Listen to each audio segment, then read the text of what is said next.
You're walking through tall grass 200,000 years ago. The sun is dropping behind the hills, turning everything the color of dried blood. You hear something move in the brush behind you. Low, deliberate, patient. Not the careless rustle of wind, the controlled movement of something that knows exactly what it's doing. You turn, and two eyes catch the last light. Not human eyes, predator eyes. You have no gun, no spear, not even a sharpened rock in your hand.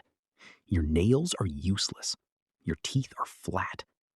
You cannot outrun what's coming for you. You cannot outclimb it. You cannot fight it. So how are you even here right now? How did your ancestors survive a world where almost everything was built to kill them? Let's start with the evidence, because this isn't speculation. In 1924, a scientist named Raymond Dart uncovered a small skull in a cave in South Africa. It belonged to a child, an early human ancestor known as the Taung child, only a few years old at death. And punched clean through both eye sockets were two holes, spaced exactly like the canine teeth of a leopard. This wasn't an accident, and it wasn't a one-off tragedy. This child was prey. For most of our history, humans weren't hunting the animals around us.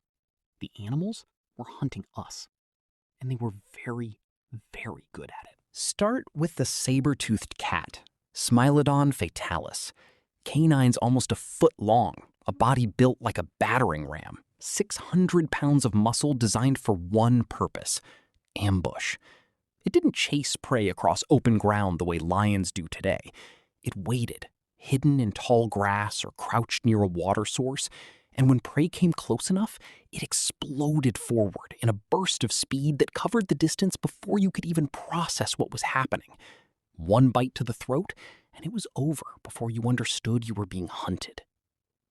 Then there was the short-faced bear, Arctodus simus, 12 feet tall. 12 feet tall, standing upright, nearly 2,000 pounds, with long legs built for endurance running rather than the shuffling waddle of modern bears.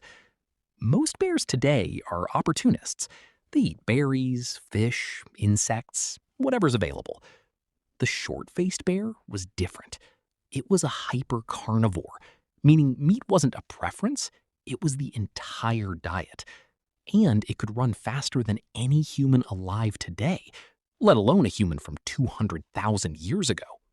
Giant eagles in parts of the ancient world were large enough to snatch a human child directly off the ground. Skeletal evidence from certain regions shows talon marks on skulls that match nothing else in the fossil record. Against animals like these, early humans had almost nothing in the way of natural weapons. No claws capable of tearing flesh, no fangs built for killing, no speed that could outrun a predator built specifically for the chase, no thick hide or armor plating to survive a first strike. By every physical measure that matters in a predator-prey relationship, we should have been eliminated early. A footnote in the fossil record. A species that appears for a few 100,000 years and then vanishes. But we had something these predators didn't have, and it's easy to overlook because it doesn't look like a weapon at first glance.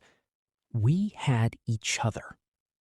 Humans that stayed in tight groups, that watched for danger collectively instead of individually, survived encounters that would have killed a lone individual instantly.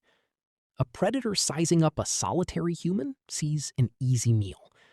A predator sizing up a group of a dozen humans, screaming in unison, throwing rocks, moving as a coordinated unit, sees something far riskier to engage. Most predators, even apex ones, avoid a fight that might get them injured, because an injury in the wild is often a slow death sentence. Cooperation wasn't a nice personality trait our ancestors happened to have.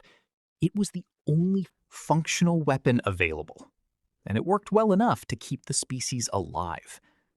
Over tens of thousands of years, that cooperation sharpened into something more specific: throwing.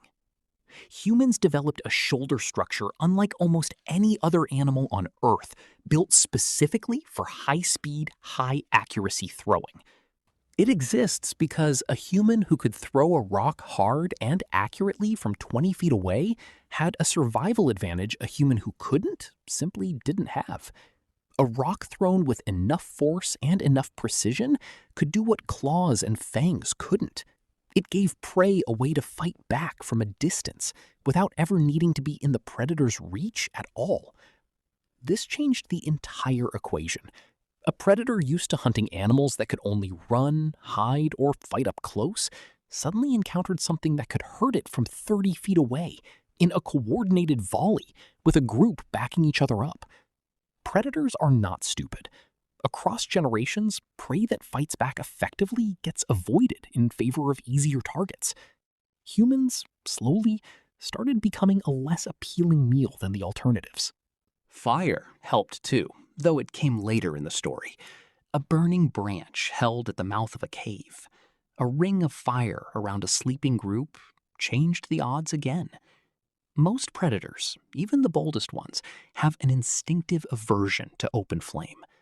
It doesn't stop an attack outright, but it buys time.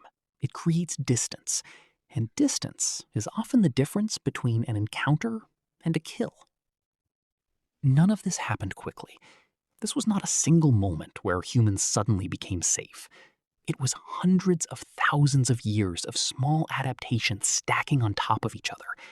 Better cooperation, better throwing, better use of terrain and fire and numbers.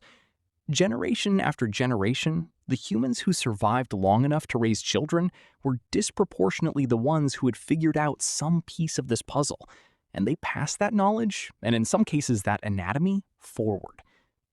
Here's the part that should actually stop you for a second.